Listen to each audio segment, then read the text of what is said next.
এই কচুটার নাম কি আমি সেটাই জানতাম না। তো দোকানদারের কাছ থেকে জেনে নিয়েছি এই কচুটার নাম নাকি ঘট কচু। তো এই কচুটাকে আমি আজকে দুইটা রান্না করব কচু দিয়ে। তো প্রথমে আমি কচুটাকে মাছ দিয়ে রান্না করব। এর জন্য আমি মাছ নিয়ে নিয়েছি, পাঙাশ মাছ ছিল।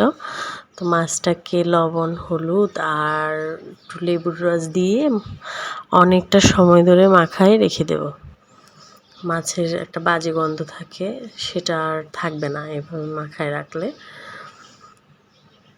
তো এই কচুটা আমি আগে কখনো খাইনি, তো আজকে প্রথমবারই খেলাম এবং খেয়ে আমার এত ভালো লেগেছে। আর কচু জাতীয় জিনিসটা আমি একটু ভালোই খাই, পছন্দ করি খেতে। তো আমি কচুটাকে এই যে মাছ দিয়ে রান্না করব এর জন্য লম্বা লম্বা করে কেটে নিয়েছি। এবার কচুটাকে একটু সিদ্ধ করে নেব। এর জন্য নিয়ে নিয়েছি জল দিয়ে এটাকে সিদ্ধ করে নেব।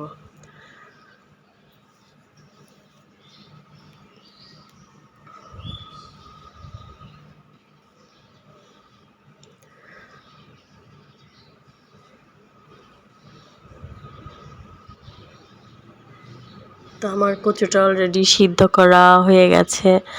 এখন কচুটাকে নামাই নেব।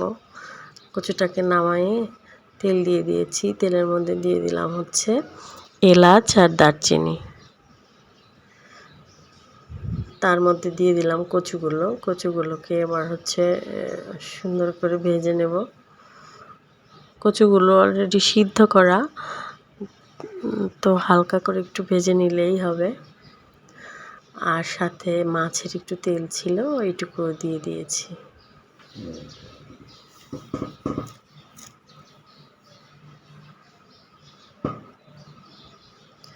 তো আমার কচুগুলো এই তো ভেজে নিচ্ছি উল্টে পাল্টে।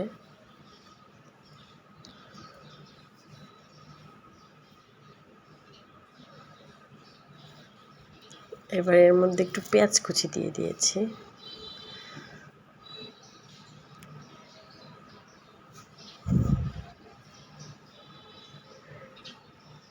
আসলে আমরা সব সময় যেভাবে বাসায় রান্না করি খাই, ঠিক সেটাই আপনাদের সবার সাথে শেয়ার করি। আমি যে খুব ভালো রাঁধুনি সেটা কিন্তু নয়, কিন্তু চেষ্টা করি ভালো করার জন্য। আর এর মধ্যে দিয়ে দিলাম আদা জিরা বাটা দিয়ে এবার ম্যারিনেট করা মাছটা দিয়ে দিয়েছি। মাছটাকে দিয়ে এবার মাছটাকে ছাড়াই দিচ্ছি, যাতে মাছটা একটু ভালো করে কষানো হয়, ভাজা ভাজা হয়ে যায়। তা আমি একটু পরে এই কচুগুলোকে তুলে নেব, যেহেতু কচুগুলো আগে সিদ্ধ করা, আবার অনেকটা সময় ধরে ভাজা হয়েছে। কচুগুলোকে তুলে না নিলে কচুগুলো গলে যাওয়ার সম্ভাবনা থাকবে। এর জন্য আমি কচুগুলো তুলে নিয়েছি। নিয়ে এবার মাছটাকে ছড়াই দিচ্ছি, দিয়ে ভালো করে উল্টে পাল্টে 2-3 বার করে এটাকে ভাজা ভাজা করে নেব। কষানোই বলা যায়, ভাজা না, একটু কষাই নেব। অলরেডি একটা পাশ হয়ে গেছে, এবার আরেকটা পাশ কষাই নিতেছি।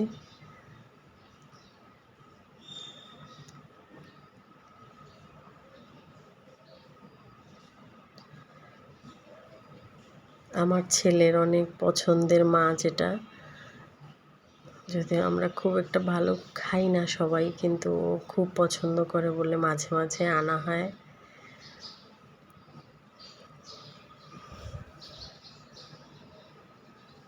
তো এইভাবে করে আমি এই পাশ ওই পাশ করে ভালো করে এটাকে একটু কষাই নিতেছি।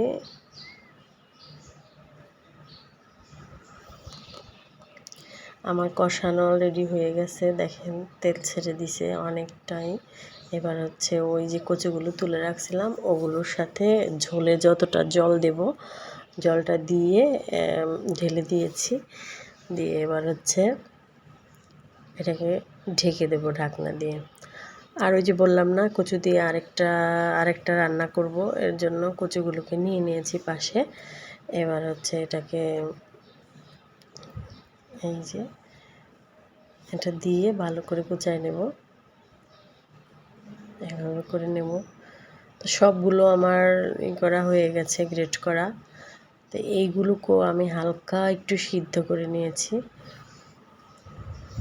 হালকা একটু সিদ্ধ করে নিয়েছি, যদি মানে চুলকায় সেই কথা ভেবেই আমি সিদ্ধ করে নিয়েছিলাম।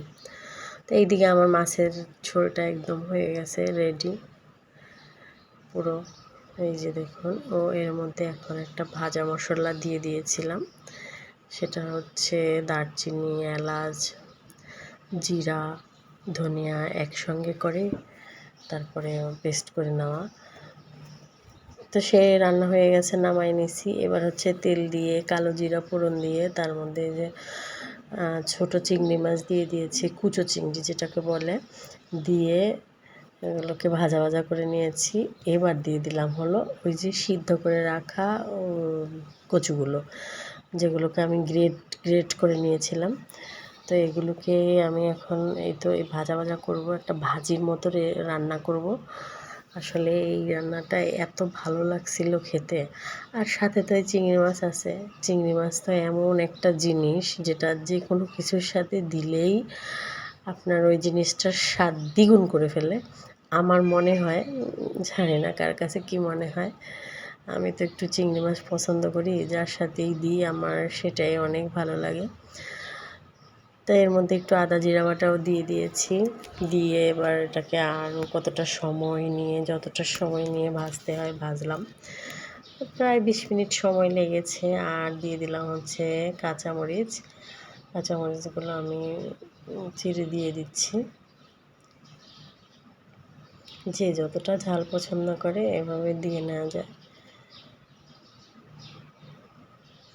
তো এইভাবে করে ভাজতে ভাজতে যখন দেখবো একদম সফট এবং একদম ভাজা ভাজা হয়ে গেছে, যে কোনো গৃহিণী দেখলেই বুঝতে পারবে যে এটা রান্না হয়ে গেছে। তো সবশেষ কথা হলো, আমি এই কচুটা প্রথমবার খাওয়ায় আমার এত ভালো লেগেছিল যে আমি আবার তো আনবো, অবশ্যই এনে খাবো।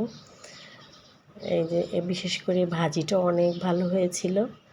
তা আমার বাসায় ধনেপাতা ছিল না, নাহলে ধনেপাতা দিলে আরও অনেকটা ভালো লাগতো। তো আমার রান্নাগুলো ভালো লাগলে লাইক করুন।